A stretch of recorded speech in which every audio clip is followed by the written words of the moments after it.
Қалайсыздар достар, бүгінгі сабақта рекламаны дұрыс рекламаны дұрыс масштабтау және де бюджет көтеру бойынша айтатын боламыз.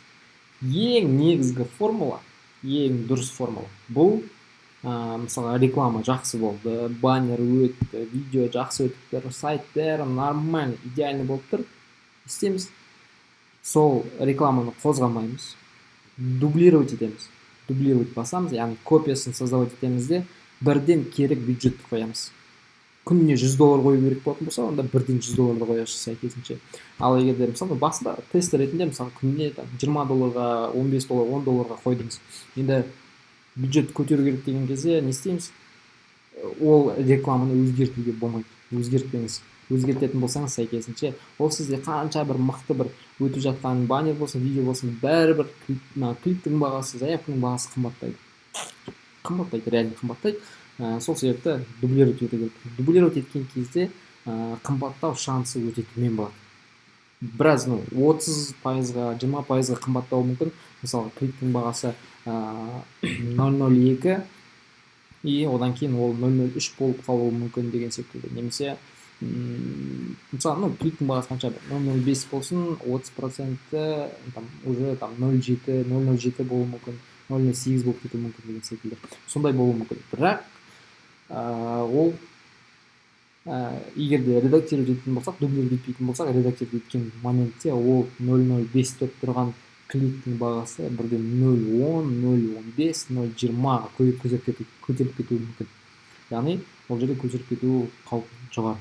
Ал дублировать еткен кезде көтерілу жоғары аз.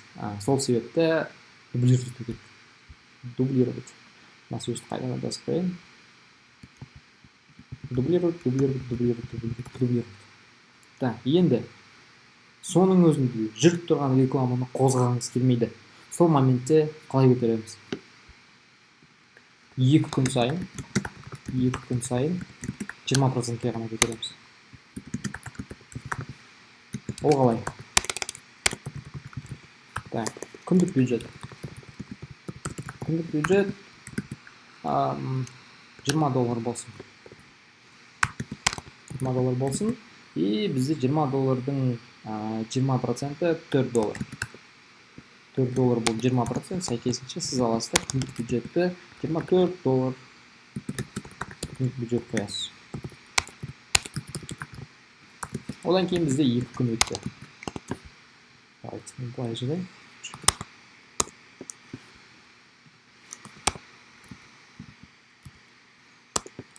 $4 и $24. Уже күндік бюджет $24. Енді бізде 2 күн өтті. 2 күн өтті. Одан кейін тағы 20%-ке көтереміз. Бізде $24-дың 20%, 4-8, почти $5. Значит, уже біздер $29 қоямыз. Тағы 2 күн өтті.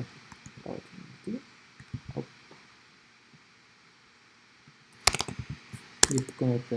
$29-дың 20%. $6. 6 болсам, $37. Тағы 2 күн өтті, $37-дың 20%. 7-4. Да, 43. Тағы 2 күн өтті, біздер не істейміз? Тағы 20%-ке көйтеміз. $43-да. 86-да. 51. То есть уже біздер сәйкесінше қараңыз. Біз рекламаны жібердік. 2 күн, бізде 8 күннен кейін уже $51-ға көтердік. 8 күннен кейін бізде почти уже 2 есе жоғары.